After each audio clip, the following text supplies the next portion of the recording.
Over the course of my 50 years of life, I have survived more than I ever imagined one person could endure. Physical pain, emotional wounds, mental exhaustion, financial hardship, violation, illness, fear, and moments that threatened to break my spirit. Through it all, I tried to hold on to something greater than myself. I leaned on the Word of God. I searched for light in dark places. I sought counseling, spoke honestly with my doctors, and did my best to care for both my health and my growth. Even in the hardest seasons, I kept reaching for healing. There were times when I believed I had found safe places in people, partners, loved ones, those I thought I could trust with my vulnerability. Yet, many of those moments left me feeling more exposed than comforted. The very experiences that had already wounded me sometimes returned in conversation as reminders, reopening places within me that had barely begun to heal. When I look back over my life, there are moments that feel almost unreal, as if I lived through them without fully being present inside them. Trauma can do that. Sometimes survival requires us to keep moving so quickly from one painful experience to the next that we do not have the space to fully absorb what is happening. It can feel as though life becomes a series of storms with little time in between to understand the damage left behind. Now, having reached what once felt like the lowest point in my life, a season of stillness, limitation, and forced reflection, I began to truly look back. In that quiet, I came to a painful realization. For much of my life, I felt unseen and unheard. Even in moments when I tried something different, telling myself that if I wanted something different, I had to do something different, I found myself facing the same emptiness in another form. I spoke up about what I was going through. Some people responded with advice, and some offered conversation. Yet often, those moments became spaces where their own pain was poured out, and I found myself carrying not only my own burdens, but theirs as well. There were even times when I tried to speak from the depths of my heart, only to be talked over before my thoughts could fully take shape. In those moments, something inside me quietly whispered, "This is not what being heard is supposed to feel like." Eventually, there came a strange kind of peace in the silence. When the phone stopped ringing, when there was no one to call and no expectation to reach out, not because loneliness felt good, but because the absence of noise felt less painful than continuing to feel invisible within it. I remember saying it out loud, sometimes through tears, sometimes in exhaustion. I just wish somebody would listen to me. Not simply hear the words, but truly listen, deep enough to understand what I was trying to say, deep enough to offer the kind of help I actually needed.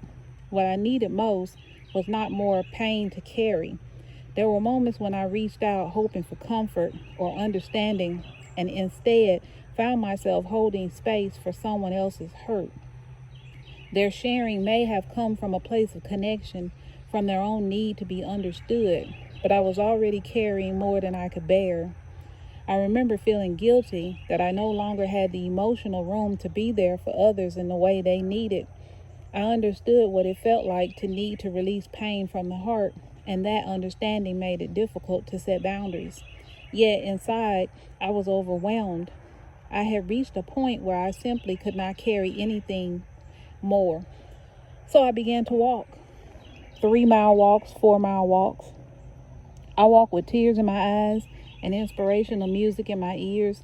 I sang through the crying and I cried through the singing. Some days I walked until the emotion softened. Other days I ran. Running became a different kind of release. The physical pain of the run gave my mind a momentary rest from the emotional pain I had been carrying for years.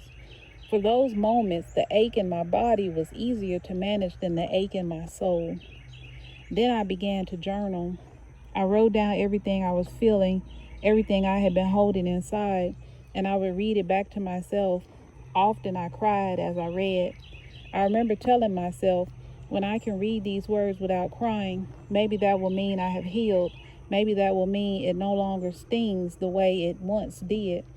As more time passed in solitude, I began spending long stretches simply sitting with myself outside in the quiet, observing life around me, the birds, the bees, the butterflies, the deer moving gently through the distance. I began to notice the sky, the movement of clouds, the steadiness of trees, and the way nature seems to know how to care for itself. In those moments, it felt like it was just me and God, me and the stillness, me and the presence of something higher that had always been there, even when people had not. And yet, even in that beauty, a sadness remained. There was still a grief inside of me.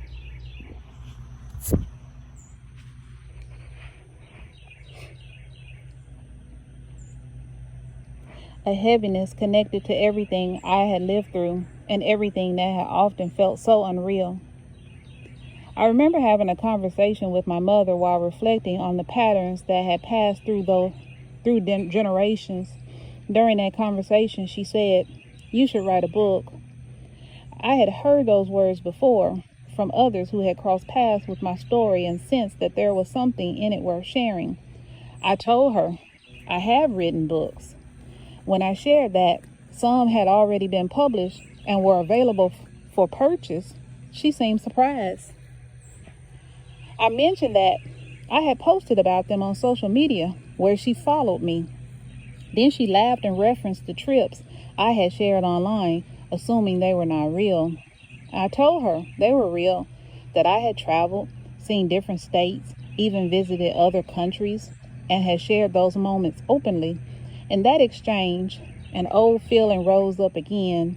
I felt unseen, not necessarily because of what was said, but because it touched something much older within me, the long-standing feeling that parts of my life, my experiences, and even my growth had gone unnoticed.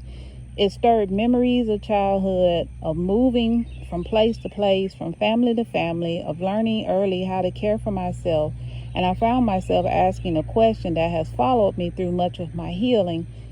How did I survive all those years feeling so unseen?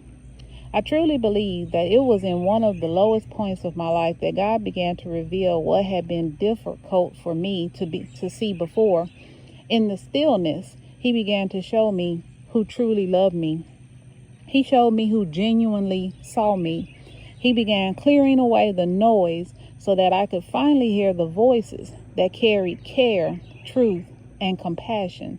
At first, I did not understand why I had to go through such a painful season. In the beginning, all I could feel was the weight of it, but over time, my perspective began to shift. What once felt like loss suddenly became clarity. I began to realize that one of the most important lessons in life was learning to notice the beauty that still existed all around me, rather than allowing the darkness within me to consume everything I could see. The sky was still beautiful, the trees still stood tall, the birds still sang, life still carried signs of grace. And somewhere in the middle of all of that, I began to understand that healing sometimes starts when we stop giving all our attention to the darkness and begin making room for the light that has been present all along. I know there are many people who may feel unseen, many who may sit quietly with their pain, wondering if anyone truly understands what they are carrying. If that is where you are, I hope you allow yourself a different kind of grace. I hope you stop beating yourself up. I hope you stop questioning your worth. I hope you stop assuming that your pain means there is something wrong with you. Instead, I hope you begin to sit with yourself gently. I hope you begin to accept the help that is offered in love. And most of all, I hope you begin to recognize the people who truly see you. Not everyone who loves you will know how to rescue you. Sometimes love does not arrive in the form of a solution. Sometimes it arrives as presence. Sometimes it sounds like, "I hear you." Sometimes it sounds like, "I may not be able to fix this, but I want to help you find what will." There's a difference between those who make space for your healing and those who unintentionally add to your burden. Learning the difference can be one of the most important parts of healing. The people who truly see you may not always have all the answers, but they create room for your voice to exist.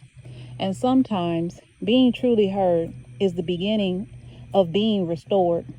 Feeling unseen or unheard can wear on the heart in such a deep way. Sometimes it's not even that people are being cruel, it's that your inner world is so full, and what you need most is to feel felt.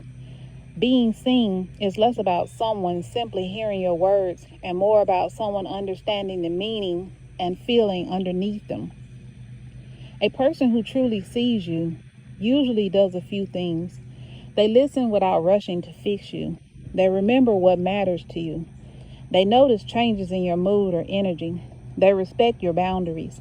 They make space for your truth, even when it's uncomfortable. And after talking to them, you feel lighter, clearer, or calmer. A good question to ask yourself after an interaction is, do I feel more like myself after talking to this person or less? That answer tells you a lot. If you leave feeling dismissed, confused, guilty, or drained every time, that may be a sign you are being heard on the surface, but not truly seen. What to do when you feel unseen? First, honor the feeling instead of arguing with it. Sometimes we try to talk ourselves out of our own pain. Maybe I'm asking too much. Maybe I'm too sensitive. But your feelings are information. Try asking, what do I wish someone would notice right now? What am I needing that I'm not receiving? Is it validation, comfort, space, practical help, or simple presence? Sometimes naming the needs helps you seek the right kind of support. For example, if you need comfort, call the person who soothes you. If you need clarity, talk to someone grounded. If you need quiet, give yourself permission to pull back. Sometimes the first person who needs to see you is you. That can look like journaling, prayer, sitting outside, or speaking honestly to yourself. I'm overwhelmed right now. I need gentleness. You are not invisible because someone failed to notice you. Sometimes people are too wrapped in their own pain, habits, or worldview to truly witness someone else. That is about their capacity, not your worth. Your experiences, your emotions, and your needs matter even when others don't respond well. The right people won't make you feel like you have to earn being understood. When someone offers insight, support, or love in a way that genuinely helps, it's beautiful to let them know. Thank you for really listening to me. What you said stayed with me, and it helped me feel less alone. People who care deeply are often nourished by knowing their presence mattered, and it also helps you become more aware of who consistently pours into you in healthy ways. That part is so important. Someone can mean well and still be too much for your nervous system. You are allowed to protect your peace. If someone is trauma dumping or emotionally flooding you, boundaries are kindness to yourself. You can say, I care about what you're going through, but I don't have the emotional capacity to hold this right now. Can we talk about it another time? I want to be present with you, but I'm feeling emotionally full right now and need a little space. That is not rejection. That is self-awareness. Going forward, pay attention to who leaves you feeling nourished, peaceful, safe, inspired, and who leaves you feeling depleted, anxious, responsible for their emotions. That contrast will guide you. Sometimes being seen also means choosing environments and people where you don't have to shrink. You are not a bad person for feeling overwhelmed, and you are not a bad friend for needing space. A lot of emotionally sensitive, caring people go through this. You become a safe place for others, but no one is really holding you the same way back. That creates a painful mix of compassion for others, emotional exhaustion, guilt for having limits, and loneliness from not being held consistently. When you don't have strong boundaries in place, you can become the container for emotions you never agreed to carry. Not everyone who talks to you is actually with you. Not everyone who gives advice is emotionally present for you. Not everyone who shares your space is helping your healing. No one is consistently making space for you the way you make space for them.